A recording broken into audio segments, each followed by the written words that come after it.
What's up, everyone? We are back with picks on every single NBA game for Thursday, February 29th. Happy Leap Day, everyone. The NBA is back by popular demand, but don't worry, NCAA basketball picks are coming back for a massive Saturday slate. This video is brought to you by StumpTheSpread.com, where you can get all of our best picks and predictions on every major sport. Subscribe to the channel so you don't miss the NBA and NCAA basketball videos we post every single day. Welcome to all the new subscribers and new viewers. Don't forget to comment below with any questions or bets on today's slate. I read and respond to every single comment. Now let's dive into our first game of the day.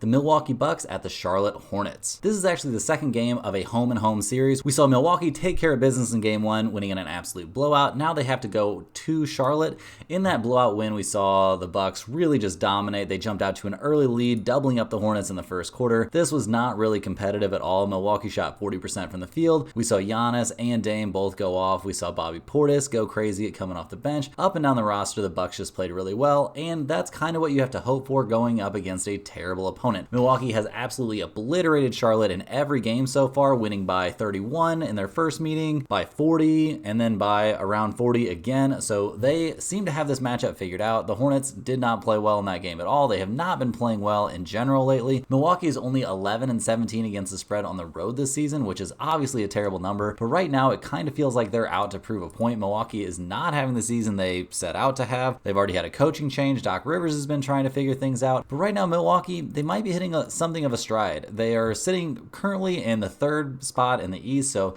not too bad. They're only one game back of the 2 spot. They're way behind the Celtics, just like everybody else in the East is, but that's not the biggest deal ever. The Bucks are relatively healthy coming into this game. We see Chris Middleton still listed as out. He didn't play in the first game of this little mini series. I don't think he plays in this one either. That was not a huge deal though. Charlotte comes into this one also healthy. LaMelo Ball is still out. I guess they're just gonna slowly hold him out for the rest of the season. I don't really know what the deal is, when we really expect him to play. Not gonna put a timeline on that. Charlotte really seems to just be tanking things out here. My lean in this one, and it's not a huge one because it's a lot of points, and we don't know if Milwaukee could end up resting somebody, is Milwaukee minus 10.5. If this number stays the same and we get confirmation that Giannis is playing, I think we have to go with Milwaukee in this one. They seem more than happy to blow out opponents on a nightly basis when they're given the opportunity. They still struggle to play defense against good opponents. Charlotte is definitely not a good opponent though, so Milwaukee minus 10.5 in the first one. Next up, we've got Utah at Orlando. The Jazz just took a very ugly loss at Atlanta. They got absolutely blown out. They cannot be feeling good with how things are going right now. They've lost 6 of their last 7 overall. Things are just trending downwards. This team went on a nice little run before the All-Star break, or even a little bit earlier than that. There was some talk about maybe they'd be able to claw their way into a playoff spot, but right now they are a full 4 games back of the Lakers and the Warriors for the 9 and 10 spot. I don't think we see Utah make up that kind of margin without some really crazy, really catastrophic injuries derailing multiple teams. The Jazz have just not looked good lately. They're not playing very good defense. Their offense is really sputtering.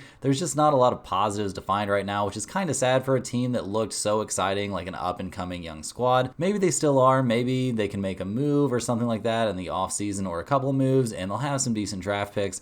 Maybe they can upgrade, but right now things are not looking so good. The same cannot be said for the Orlando Magic, who are playing very well right now. They've won 4 of their last 5 overall. Currently, Orlando is sitting in the 8 seed in the East, but they're only a half game back of the 5 seed, so things are very convoluted in the East. A lot of things are going to change. Right now, Orlando is playing pretty well. They're relatively healthy coming into this game. We do see Paulo marked as day-to-day, which is concerning, but I think we pretty much expect him to play. He's dealing with an illness right now, so monitor that injury report, but if we see that he is confirmed going to play, we're looking at Orlando minus 4.5 in this one. That seems pretty good with the Magic, one of the better teams against the spread when playing at home. They're 18-8 against the spread on their home court.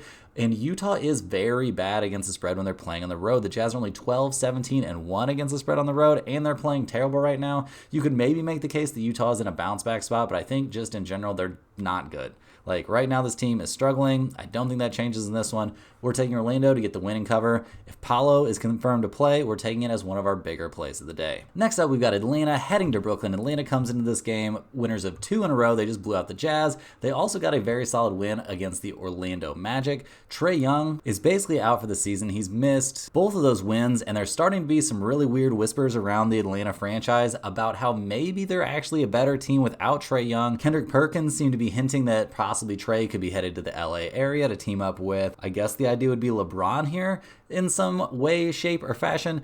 I don't know if that pairing really works, but I know that's an upgrade over the guards that the Lakers have right now, so maybe that would be cool. Right now, Atlanta is 9-17 against the spread on the road, so that's going to be something to monitor. The Brooklyn Nets just got washed by the Orlando Magic. They were playing in Orlando, and now they get to go home to play against Atlanta. Brooklyn has been kind of all over the place right now. We see Cam Thomas marked as out for this game, so that's a big chunk of their offense that's going to be missing. The Brooklyn Nets only scored 81 points against the Magic. That is a pretty embarrassing number for an NBA team. Clearly, they're missing their best scorer. I do think this is something of a bounce back spot for Brooklyn, and they're decent at home, but right now with the spread looking like Atlanta plus 2.5, and with how well they're playing, I think we take Atlanta and the points. This won't be one of our bigger plays of the day, but I just have very little faith in Brooklyn, even in a bounce back spot, and Atlanta and Dejounte Murray seem like they have something to prove. I think Dejounte Murray wants this to be his franchise. He's going to have the troops playing well. Give me Atlanta in this one. Next up, we've got the Golden State Warriors heading to Madison Square Garden to take on the Knicks. Golden State comes into this game playing pretty well. They just beat the Wizards, but only by 11. They got us a push instead of a win against the spread in that one, but oh well. The Warriors have won 4 of their last 5 overall. They seem determined to move up the standings. They're locked up with the Lakers, tied for the 9 and 10 spots. They've got a lot of work to do if they're going to catch teams like the Mavs or the Sacramento Kings, but who knows, maybe they can do it. We saw Chris Paul come back for this last game against the Wizards. Definitely good to have him in there running the second unit. Klay Thompson came off the bench and looked great again. Maybe we see a reemergence of Klay, especially with the playoffs coming up. That would be huge for the Warriors. Right now, the Knicks are super banged up. They just lost their protest of that game back against the Rockets. Jalen Brunson is listed as questionable for this game with an ongoing neck issue. If he ends up not playing, that is a huge deal. Right now, the Knicks are missing a lot of important pieces. Obviously, Julius Randle is out. Mitchell Robinson is still out, although there's now some hope that he might come back this season. Up and down the lineup, there are just issues. There's holes that need to be plugged.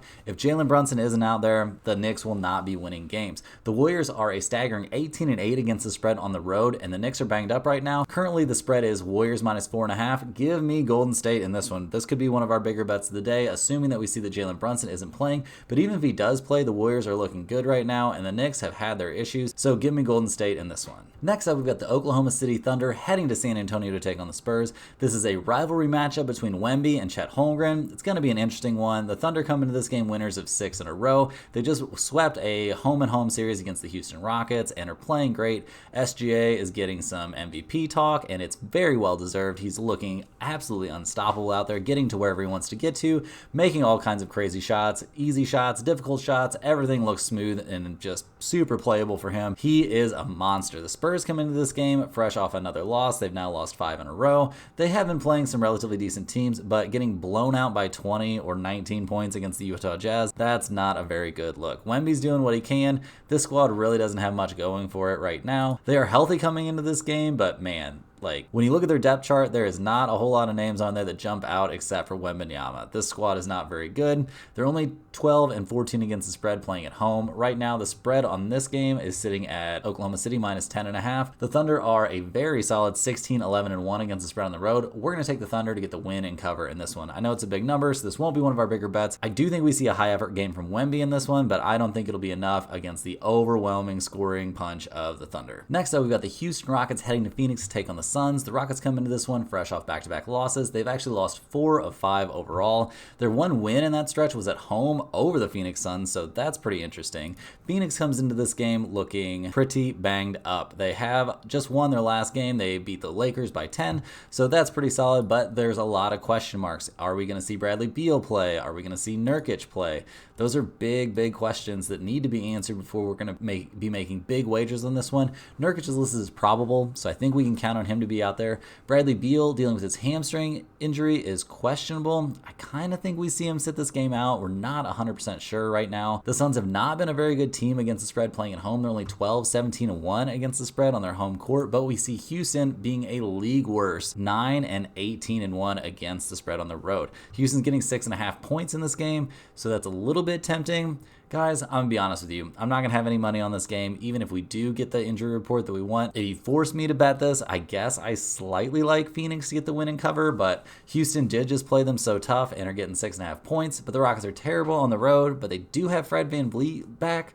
So this is a pick your own poison. If you're going to venture into this game, you're on your own. Next up, we've got the Miami Heat, who are playing fantastic, heading to Denver to take on the Nuggets, who are coming off a win last night. They took down the Sacramento Kings in a game they put away relatively early. No heavy minutes in that one for Jokic or Murray. It looks like they're going to both have played around 32 minutes in that game. We predicted that one, so that felt pretty good. Our premium members got it at a great price. Cashing some tickets has to feel good. Jamal Murray went absolutely nuts in that game. Jokic had to do very little. He only scored 14 points, but he posted a triple-double, so doing very little for him means a different thing than it would for most normal people. However, we see Denver playing on back-to-back nights against a very good team. The Miami Heat have won 5 in a row and 7 of their last 8, so that's pretty noticeable. They're healthy right now. We've got Tyler Hero listed as day-to-day, but I think we expect him to play in this game. Miami has been very, very good against the spread on the road this season. They haven't been good against the spread at home, but on the road is a different story. They're 17, 12, and 1 against the spread on the road. Denver is about even against the spread at home, and they are only 4 and 7 against the spread on no rest. Could that rest thing change a little bit here in the back half of the season? Sure.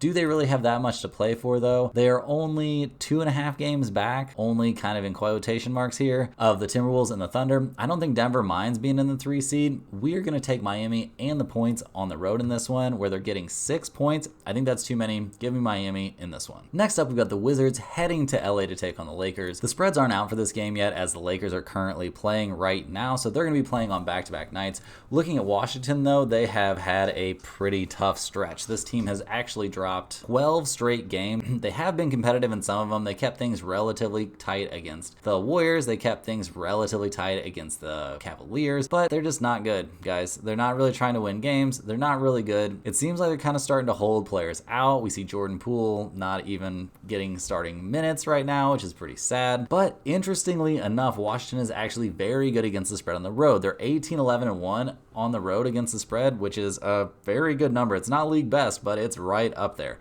The Lakers have not been good against the spread on no rest. They're only 3 and 8 in that situation, and they're definitely going to be coming off a tough game tonight. It's hard to know which way we're going to go for sure without seeing the number come out, but my guess is that we'll actually be on the Wizards if they get enough points. If it's the Wizards plus 10 or more, I think we definitely have to consider taking them. It won't be one of my bigger plays of the day because it's the Wizards, and who really wants to be putting a bunch of money with the Wizards being the ones responsible for helping you get a win? But we have to at least consider it. Wait until you see those injury reports, though. It's on back-to-back nights, and LeBron and Anthony Davis are constantly questionable, so if one of them sits out, that could really change things. So slight lead on Washington and the points, but we need a lot of points here. That's all of our NBA games for today. Thanks for watching. Don't forget to comment below with any questions or comments about these picks or today's slate, and check out stumpthespread.com to see all of our top plays. Hit that thumbs up button and subscribe if you're enjoying these videos. We'll see you guys tomorrow for more NBA action, and we'll see you on Saturday for a college basketball video. Have a good one. Good luck out there.